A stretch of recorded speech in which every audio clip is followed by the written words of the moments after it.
the Aatrox away and you won't have Keen demolishing top lane. And it takes the Akali away and you won't be able to see it in Akali's hand.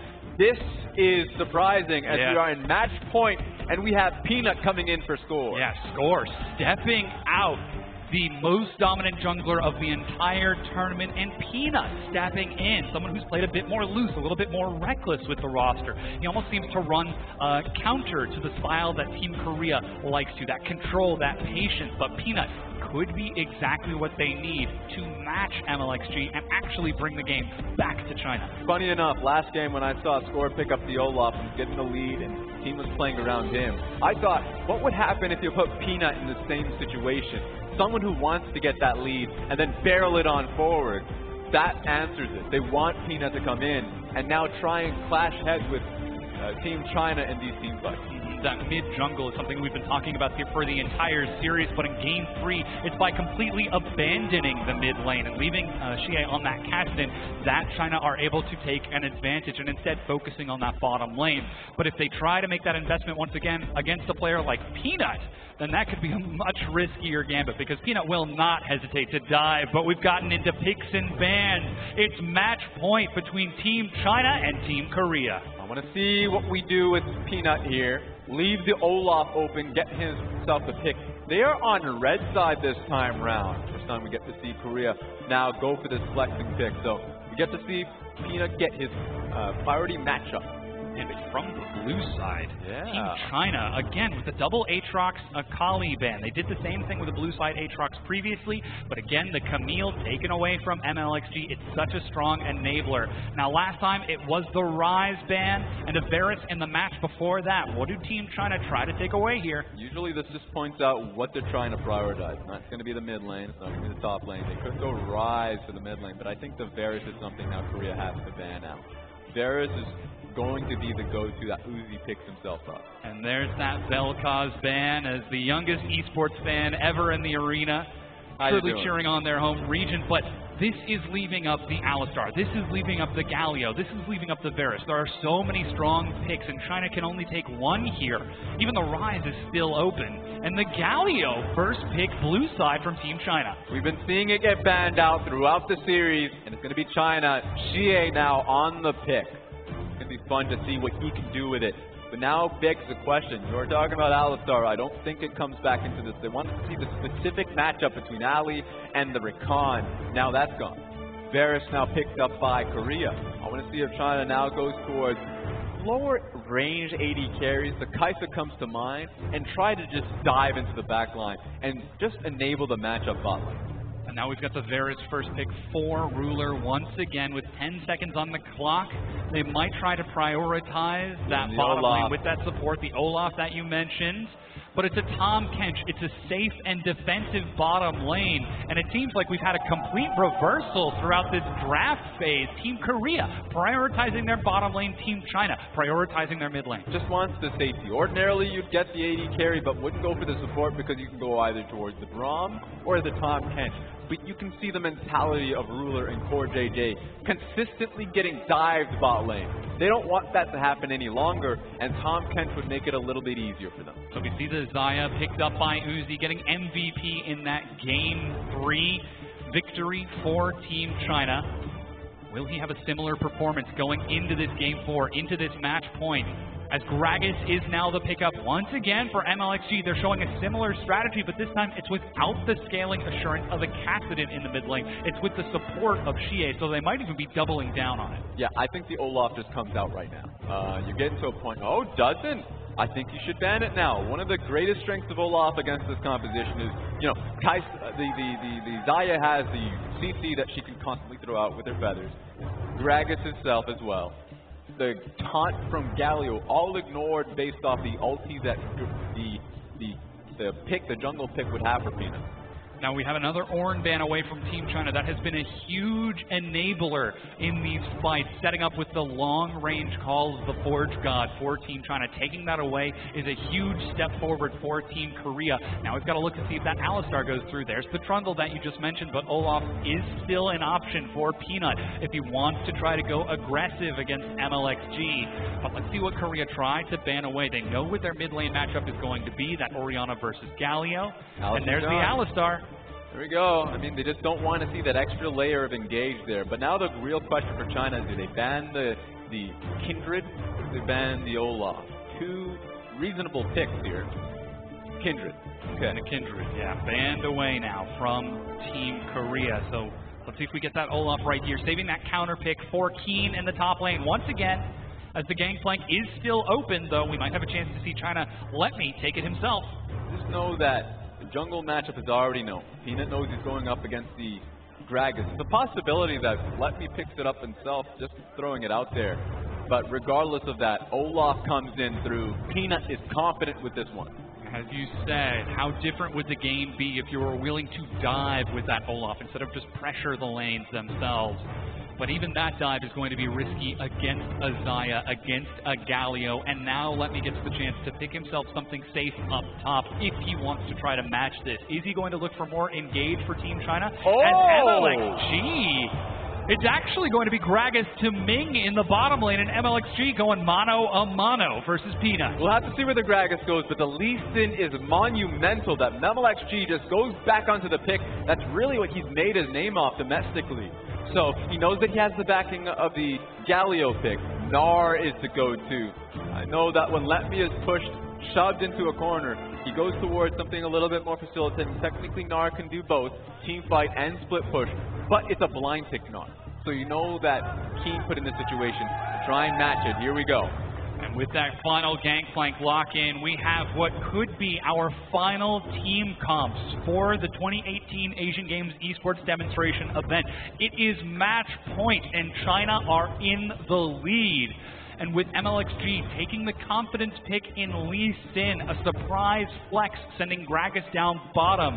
Peanut stepping up to try and max that aggression, but suddenly finds himself in what could be a difficult matchup.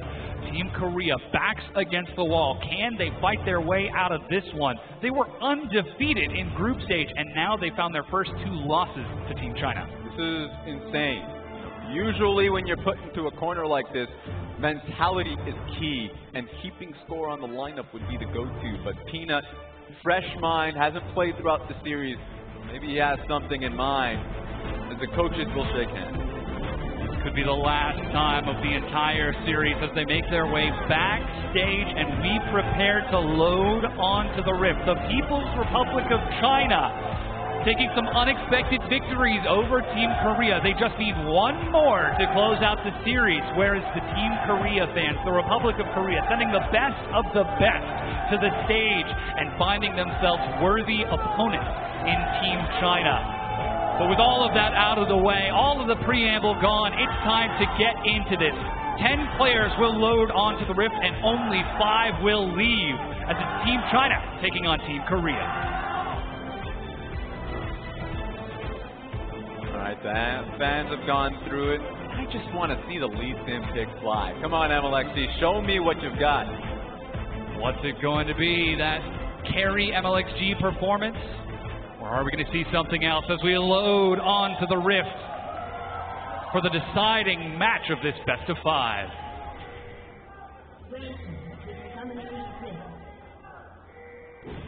And you can hear the fans already chanting on for their teams. Team China versus Team Korea.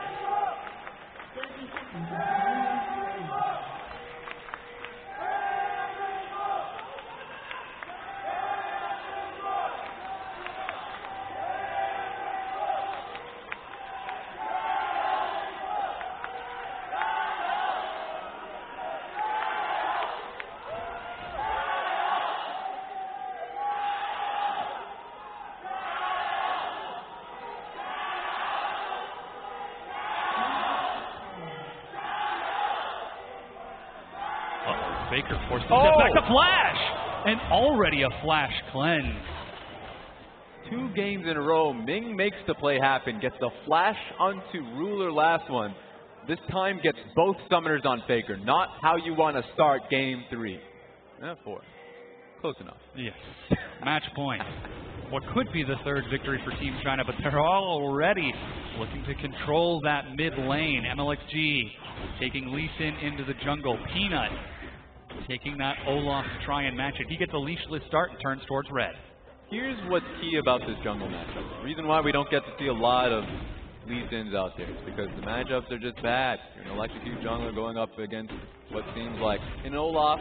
He's going to be chucking axes. It's actually really bad for you that you just get outright damage. One of the oldest counter picks in the book. But you still pick the Lee Sin for the setup. If you're confident enough for the gank, super impact in the lane. And then, of course, once you ping 6, the Lee Sin kicks is what we're looking for. Those Dragon Rages to set up for the carries and find the kills. Now Faker, this wave pushed in. He's catching all the CS that's flooding in towards him, but already we see very early river control out of Team China. They've got a defensive ward in Pixel Bush and taken the top Scuttle Crab as MLXG is going from buff to buff, and Peanut is forced to go for a very close to full clear as he finds himself with double buff. Yeah, and speaking of forced, Faker is forced to play under his tower.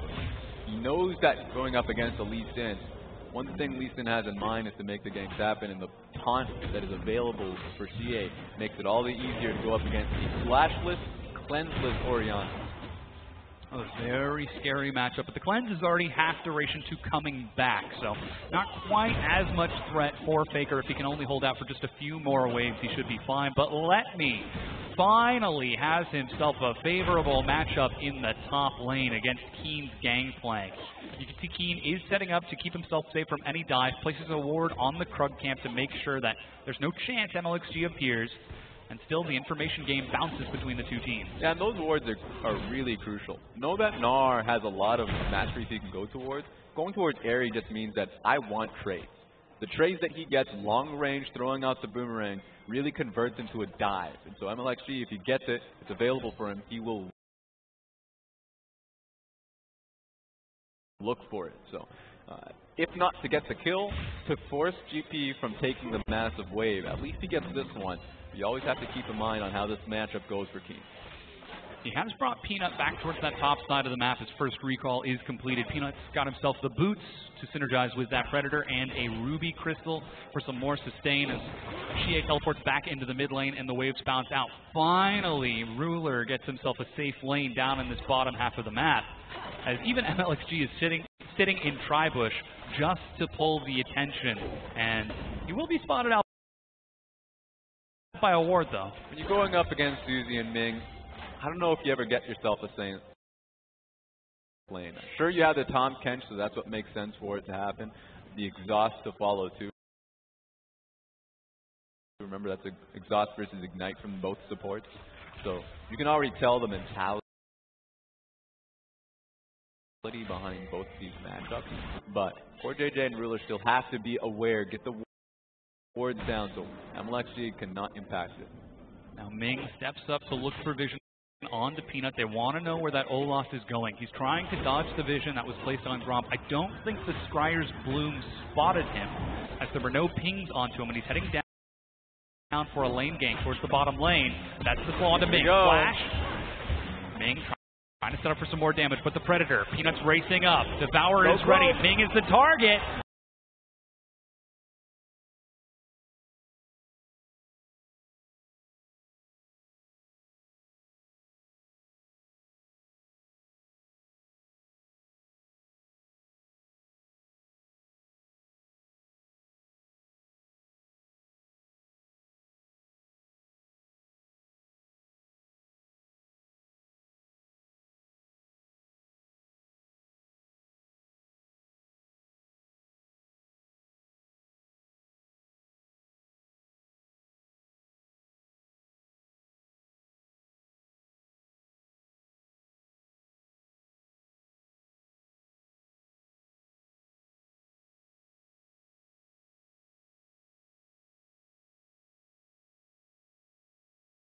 And he goes down. First blood, Team Korea. Flash to get the slow across. CoreJJ sets up the gank for Peanut.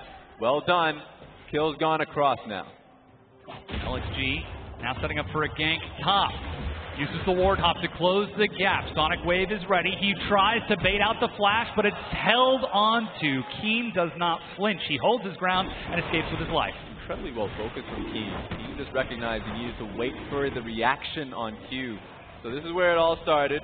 Flashes over the minion wave so he can actually get the Q across. And so Ming, waiting on his cooldown so he can body slam out, just wasn't going to be given to him. Ends up giving that first blood over to Ruler. The bottom lane might finally get a chance to go into his favor in this game, as even Infernal Dragon is picked up by Team Korea on a very scary composition. 4 huge damage members as the game goes on, so massive investment for them. This is pretty good for China before that point out. Remember, the mid lane matchup was supposed to go in favor of Faker. But since losing both of his summoners, and on top of that, Xie getting minion dematerializer, was just making it so hard for Faker to deal with cannon waves that would come through. So it was looking good initially.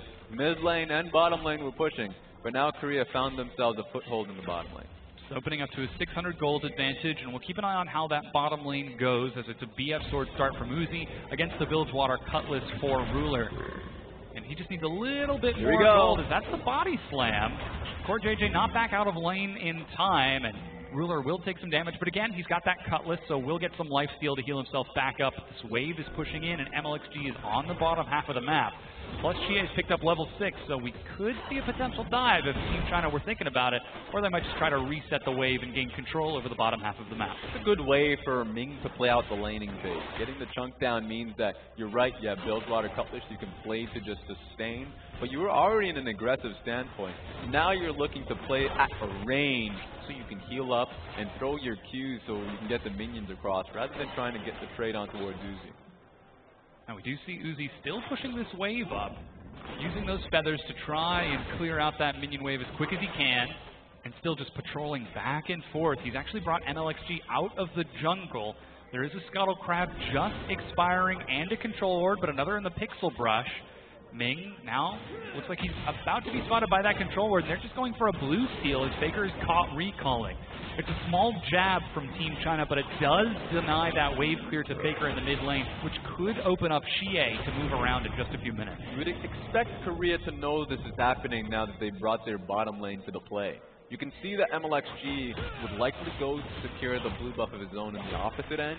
We're seeing if that's the case, because actually Xie putting down a ward to defend it, so that would look to be a triple buff. Yeah, Peanuts actually completed his recall. He did not go for that blue buff despite the attempted recall. As MLXG lands the Sonic Wave. The kick sends him back.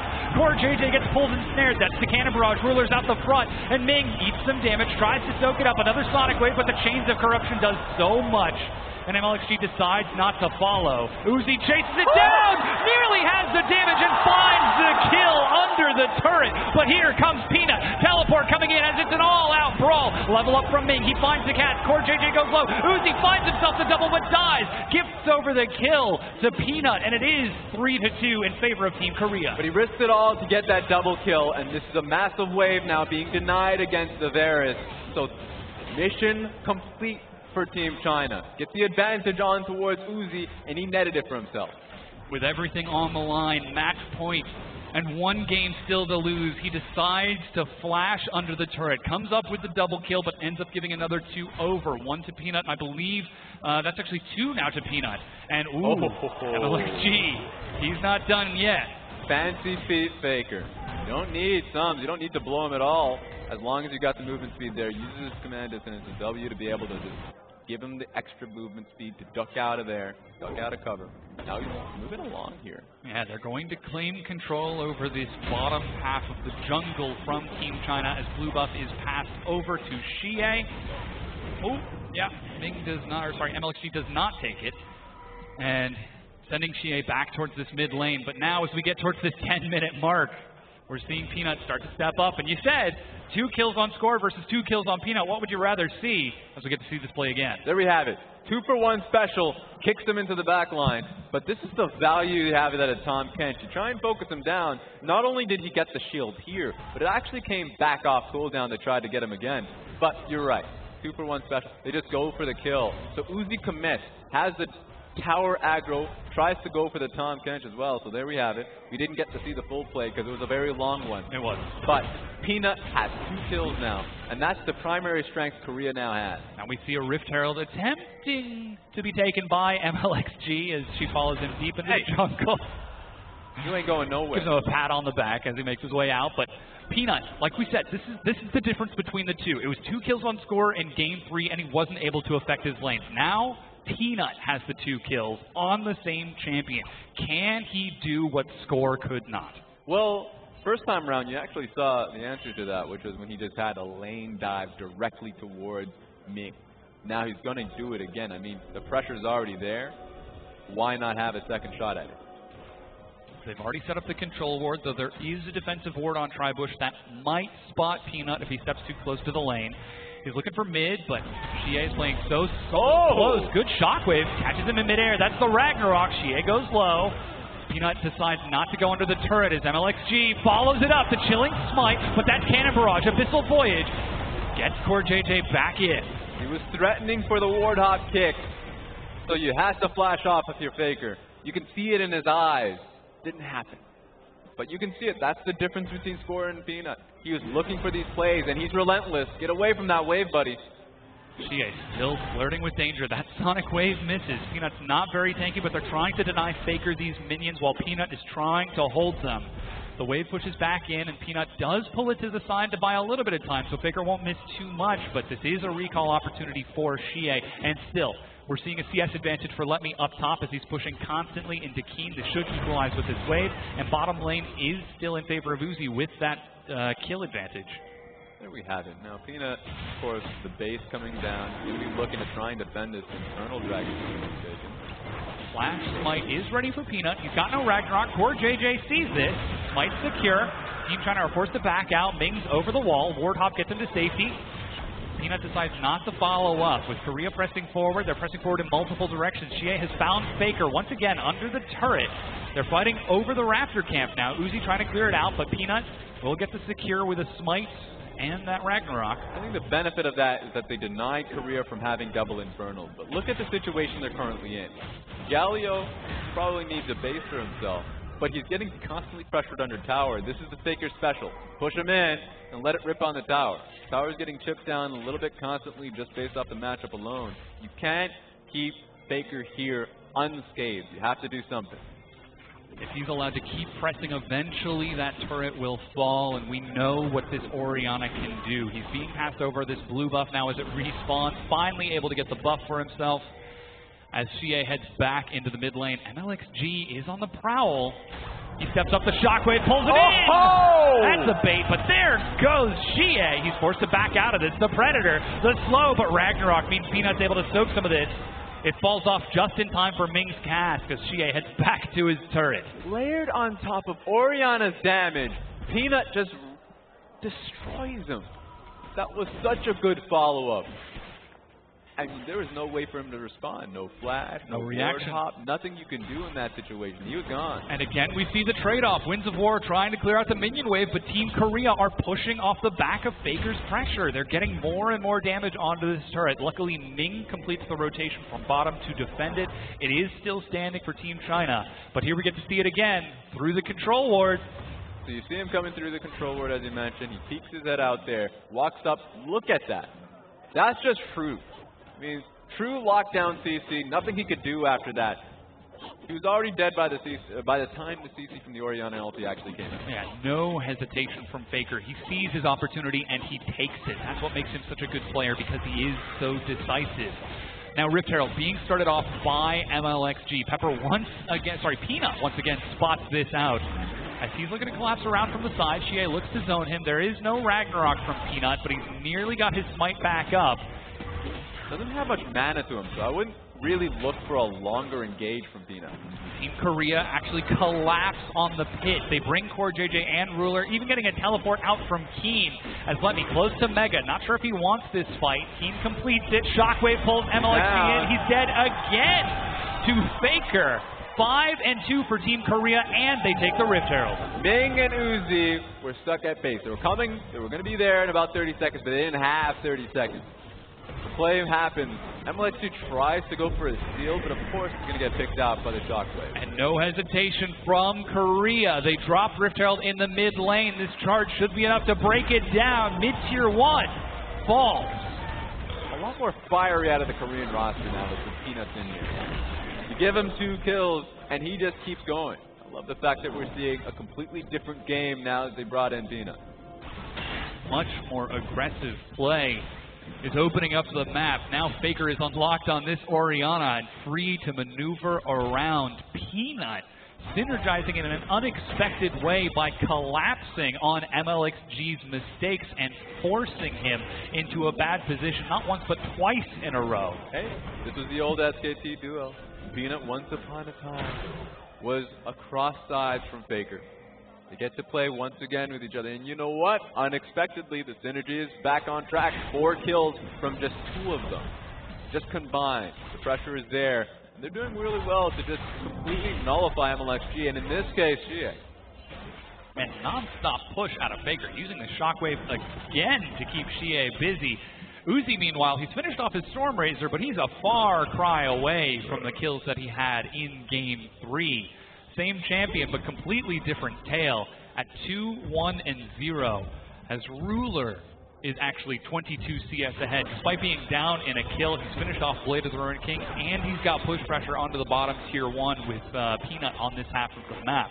So it's in fact Peanut's aggression that's starting to open things up for Team Korea. This turret will be held though. Luckily that Xayah has got plenty of wave clear, but Triforce finished off for Keen, Luden's Echo finished off for Faker, Blade of the Ruined King for Ruler, and Peanut's picking up his own tank items. Things are looking pretty good for Team Korea. Yeah, and they were setting for themselves up a pretty reasonable dive down bot lane, knowing that Lee Sin was top side too. Uzi and Ming just kind of respected the pressure and took Krugs. As you can see, nothing there. Nothing here you can see with your axe cock. The undertow. Peanut still feigning a dive. Faker's roaming away from the mid lane. Ruler steps up, but Ming doesn't take the bait. Uzi does, though. That's the cast again. Pulling Core JJ to the side. A flash gets Ruler out of there. The target's Core JJ. Chains of Corruption has found Ming. He's slowed. That's the hero's entrance, but he's already dead. Ragnarok gets Xie into the fight, but already his support is out. It's a kill advantage for Korea, and Team China are forced to pull back. Galio was in position for some time, but didn't know how to really start off the fight. And by the time he got in there, Ming was already dead, so nothing you can do here if you're Team China. Just have to really wait and see what Korea now does with their time. And that was Team China trying to make the best of a bad situation. They knew that Peanut was nearby, and they tried to find a kill before he could get in, but unfortunately Ming, not quite tanky enough, ends up going down for the 3rd death of his team. And 18 minutes into the game, Team Korea still looking for these opportunities, starting to dictate the control of this game. Keen, despite being down in CS, is almost certainly up in gold by the nature of that gangplank. Already finishing off that Triforce, as we said, going to become a threat later on, but now the Infernal Dragon is up. Team China are losing control of the river. 3 Infernal Dragons in a row. It was really special that China was able to get the 2nd one, but they cannot stop the 3rd one. That would be really a miracle run. Maybe Let Me joins in the next fight. Doesn't have teleports, so you'd have to make the travel. But here we go, they're actually committing to this. Stepping up, attacks the turret. MLXG follows through. They manage to get the snare. Let Me happy to tank these hits. Keen soaking the damage as Xie joins the fight and finishes it off. Finally, the Sonic Wave for MLXG will take the kill, putting Team China a little bit closer on the board, but Dragon was finished off by Peanut. That's a big trade, giving away the 2nd Infernal Dragon for what's a top lane dive and the tower kill. But remember, Korea's actually have a lot of members in the bottom side of the map, so you're giving away the bottom lane tower as well. Here we go. Peanut, he might not just be looking for the turret, he might be looking for a kill. The Abyssal Voyage gets Core JJ in there, but Ming with a disengaged cast knocks them away. But as you said, minions looking for that bottom tier 1. And so at this point, you make the trade happen. That's a bottom lane tower and an Infernal Dragon. What's the top lane tower and a kill on towards the GP. GP is not going to be too perturbed by that. He's okay with that. So this is just a good trade from Korea as a whole. And that's unlocking, though they are looking to take the top tier 2. Keen is back up. He's got no cannon barrage, but MLXG sets to finish it off. 2 turrets for 2, and Team China are keeping pace. You can be creative with that now, looking for the next dragon. Baron is up in about 2 seconds, but we're seeing a collapse. Yeah, Faker with blue buff uses the Dissonant Shockwave again onto MLXG. He's been caught by that spell so many times. Despite the flash, Faker gets the kill. And Peanut will force Let Me to flash away from the undertow. Jungler is down now. Baron just came back up. Korea's in the area. Why not just start it? I know the base is being channeled, but it would make a lot of sense for them to try and bait it with the now death animation here from Lee Sin. And 3 kills on Faker, 2-0-3 on Peanut. MLXG 1-3-2. He takes the confidence champion on the Lee Sin, but every single time his opponent hasn't been Peanut. It's largely been Faker in the mid lane, who is tracking his movement all across that mid lane, all across the jungle and the river. And keeping that Lee Sin locked down is preventing Team China from snowballing any of their lanes and setting themselves up. Now Team Korea, as you said, maneuvering around the Baron. They didn't take it after MLXG died, but they are setting up a bait around the pit. And they have quite a few... Oh, wait a minute. I think he got it. Oh, that time he gets away. But he does get the blue buff. There we go. And now, of course, they can just actually turn their attention towards the top lane as Gnar is just alone. He's got no flash. Abyssal Voyage is ready. He's trying to build up rage as quick as he can. Run! Chains of Corruption misses, but the flash, he gets caught by the undertow. Lemmy's getting close to Mega. He's got the slam, but dies before he can transform and will die. Now Shie pushing bottom, takes down the tier 1. Keen has got Cannon Barrage and the teleport, but it's 5 versus 4. No teleport on the Galio, and also on top of that, Lemmy with a pretty long death timer. Could have just gone towards the Baron, but they're not willing to do it. In fact, lose the mid lane turret as a result. Uzi's still stepping up and finishes it off. Still, it's 4 turrets to 2. Team China are taking these reckless trades to get gold back onto the map, but Faker finishes it off. That was flash away from Keen, as you said. MLXG lands himself the Sonic Wave, and Dragon's Rage only sends Keen back towards the tier 2. A lot of plays to make Keen feel uncomfortable, but the team as a whole... Flash body slam the cast. He's looking for Ruler. Pinned against the wall. Takes to the skies, but Core JJ sets it up. He's going the wrong direction. Rooted in place, and Ruler goes down. Uzi and Ming find the opening, and they collapse on it. A double kill to Uzi. Disconnected from their team, but now they can just chase them down. Peanut's alone. This is very risky. Peanut forced to turn and run. He used his flash earlier, and Letme's able to get revenge. Sidestepping around the vision. Megadar against the wall. Shut down on Peanut.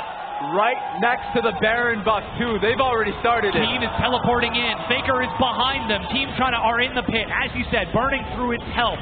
But Faker's ready with the shockwave. He found MLXG. Oh, he goes low, but that's the hero's entrance. MLXG flashes away. No one's defending Uzi. Keen is walking it up, but MLXG gets the kill. Faker, 1 versus 5, trying to hold his ground. He's got no mana. He's slowed, looking for another, but he finds the kill. Finally will die to Uzi as he finishes it off, and Team China turn to the Baron. They have everybody they need. They don't have Let Me, but he did his job here.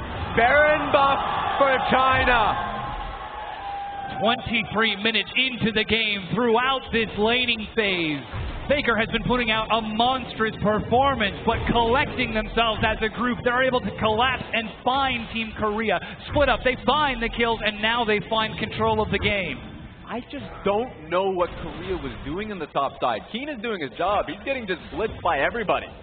Teleport was gone too, so it was just so much confidence from China's side that they can expect so many members and resources towards the bottom lane, and nothing was going to be happening towards the Baron. So ultimately, all China's on towards Baron. You can see what ends up happening here. Faker does a great job being able to nail down MLXG, but take a look at this. MLXG walks back up. The confidence to nail the kill when he doesn't have HP.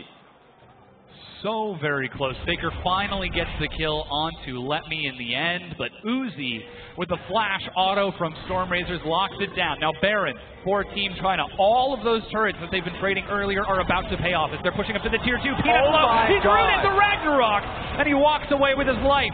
But that's a primary initiator. That Olaf's gone. The wave clear is non-stop. Faker's trying to push it out, but he already used his shockwave. It's still on cooldown, and Let Me is prepping a wave bottom. The Baron buff cannon minion too. Ragnarok used by Olaf. Even if he joins up, won't have the ability to just get in there. Faker's trying to hold aggro. He's got flash, but pinned against the wall. Shie finds no opportunity. Forced to use the stopwatch and stall this fight out. Uzi tries to keep him standing, but Shie with a late flash.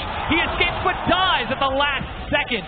Faker lands the auto attack onto Uzi, chases it down, looking for another. He knows there's no flash. He lands the damage, trades to kill 1 for 1. That's a big damage source for another, but that's Baron now missing. Peanut gets back in as MLXG goes down, trying to overextend, and Faker makes them pay. Uzi does his best to get Faker off of him, but Faker does his job.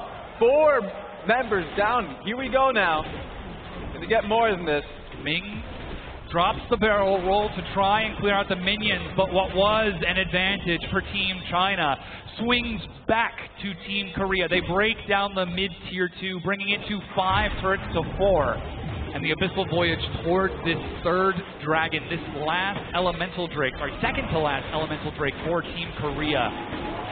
As they get themselves an ocean. 25.5 minutes in, this game is back and forth and dead even. At the very least, Let Me still has his Baron bump. He's been the one split pushing. Blade of the Rune King right on him. You can hear the audience cheering it because this is a very close game.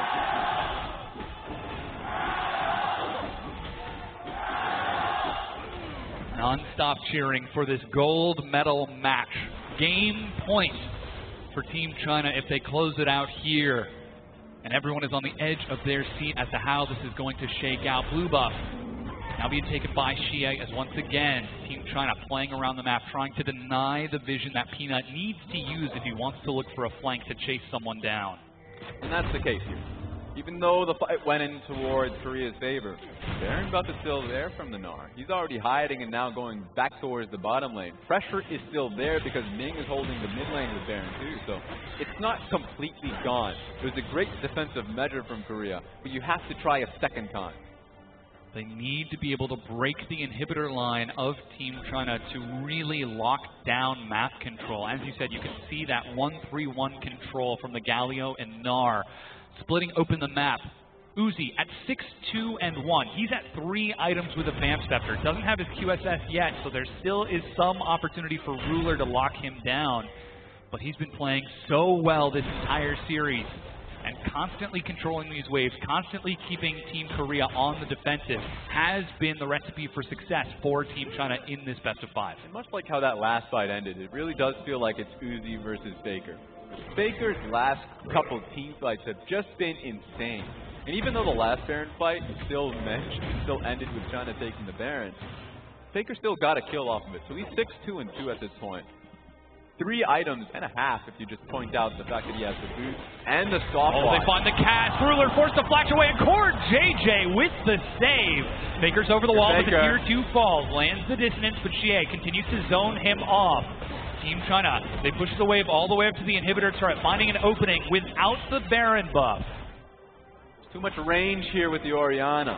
Good idea to lean towards the right, knowing that Orianna was onto your left. So making a good case for that one. But so good from Core JJ to keep Ruler alive. Vulnerable throughout the series countless times, but the Tahm Kench has been netting so much for the team of Korea. Huge value in keeping that Varus standing in these fights, knowing that if you do see the Faker versus Uzi trade, as you said, this matchup seems to be largely Faker versus Uzi based, but then you get to those secondary carries. You start to compare Xie versus Ruler, MLXG versus Peanut, Let Me versus Keen, and it is so volatile in these fights, but we're still looking towards Uzi and Faker as the primary playmakers in this game, this match point. Now, Baron's up in 90 seconds. Xie is prepping a wave up top, and we just saw a completed recall from Team China. They could look to start setting up vision and reclaiming control of the map. And this is the second GP game we've seen so far, but it's also just a completely different build. The last one was, the Yomu's, a little bit more defensive because he got a Hex Drinker for his name. This one is just full offensive. He's got the GA and the Storm Razors. So the next barrel he throws out, it's just going to crit phase. So we're at a point right now where the GP can end the fight based off the setup they have around Baron. And this time, amazingly, it's Let Me who wants to keep Keen split pushing. As he's got Blade of the Ruined King, Frozen Mallet, and Black Cleaver. Now that's the hero's entrance. We've got a fight breaking out. Let Me chases. He's close to Mega, looking for Keen, but he steps back through the wall. Inside of it, Xie has found Core JJ. He's forcing Ruler back, and that's the Guardian Angel pops. As Uzi joins the fight, Keen is left all alone. He gets some good damage, but snared and stunned. He dies to Uzi. Gets a little bit of HP back through Triumph, but Core JJ's on the run. He's split on the far side. Meanwhile, MLXG is doing everything he can to keep Peanut split from the map while Ming prepares a wave in the mid lane. A taunt, and Core JJ will fall. Xie finds the kill. 11 kills to 12. But now that top lane matchup is reset. Waves are prepped both mid and bottom, and Baron is just now spawning. The base coming through from China and the mid lane getting pushed does make a point that it's going to be about the Baron buff. Teleport completed as Let Me's back out of the base. Uzi with double buff, back at full health. With the Predator, but Faker gets himself stunned inside, steps the cast. But look at that, MLXG!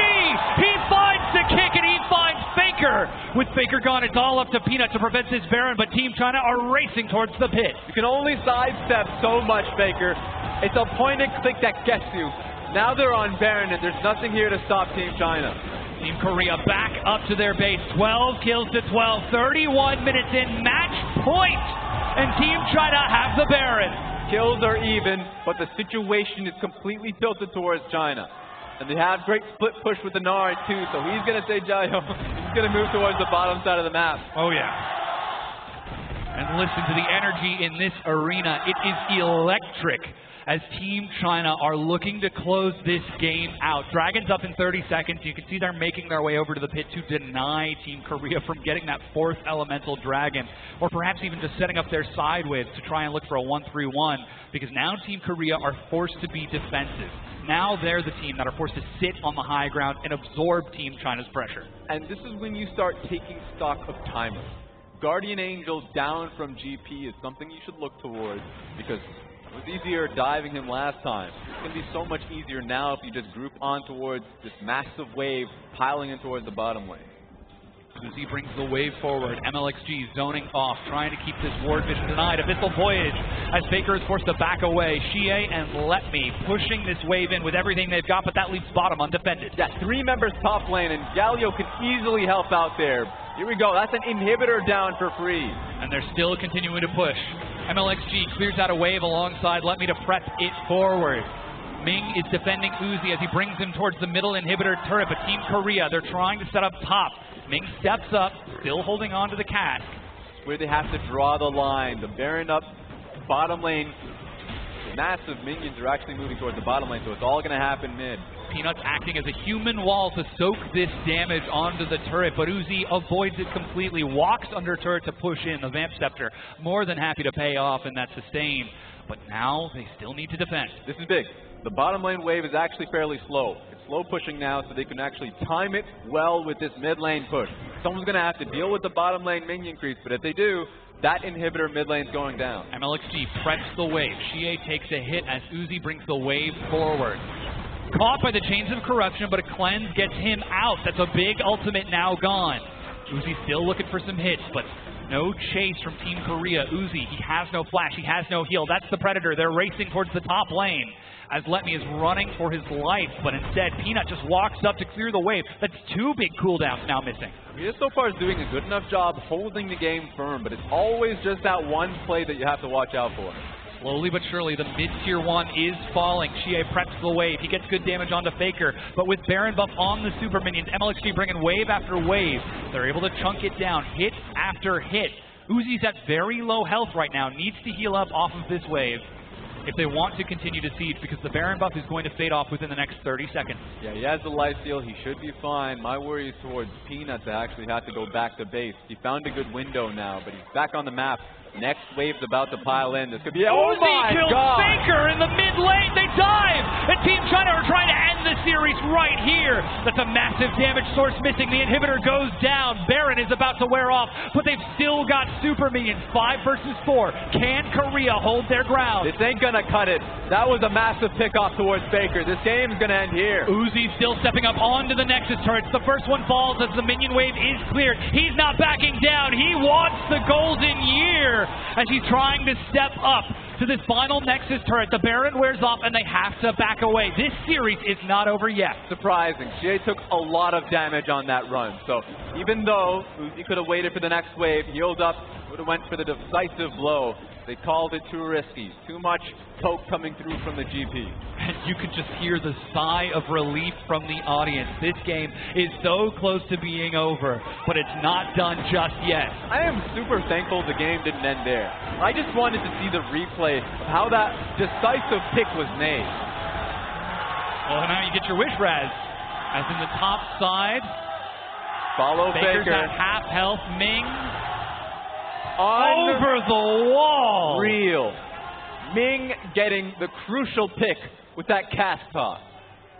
And with Faker's wave clear gone, it's down to a single inhibitor turret and a single Nexus turret already chunked to below half health. 35 minutes into the game. Team China 6,000 gold ahead, but Team Korea more than capable of taking a team fight if they're able to find the right opportunity. Get into gangplank territory, by the way, the moment it gets to 35 to 40 minutes into the game. You have to really check how much damage he does. I don't think Uzi knows how much damage. We haven't really found it. He's been hitting minions for a while. The next time he hits you is when you really realize that's probably just going to mean one barrel and an auto attack that gets you. Faker's trying to play around vision here, gets himself a nice save forward over the wall, but Uzi steps up to clear this wave out as they're pushing onto the final inhibitor turret. No respite to Team Korea as China pushes in. Got to queue on towards the Olaf. You have the ability to ward hop towards Faker. Faker has to watch out. You saw with the last play. Super Minions are pushing in bottom. Let Me and MLXG bringing the wave forward. Peanuts on the side. That's the Predator. Uzi steps up but dodges the undertow. Dodges the command attack and MLXG! I cannot believe it. Core JJ is able to save Faker. He's still alive, but the inhibitor turret goes down. Super Minions mid. Super Minions bottom. It's going to be a 5 versus 5. Stand at the Nexus. One structure left and it's down. Nexus is bare open. MLXG once again lands the Sonic Wave. Faker, he's got double summoner spells. MLXG steps up, but no Dragon Rage. Shockwave is able to pull Uzi in. He takes to the skies. That's Cannon Barrage. Can he get out of this? She is working onto the Nexus. They just need to destroy that building and they win, but Uzi gets the kill onto Peanut. That's the hero's entrance. He's not stopping. He wants it. Levy on the side finds entry, and Team Korea cannot find a way back into this. Uzi turns onto the Nexus, and the People's Republic of China take the gold medal win. 3-1 in a decisive fashion.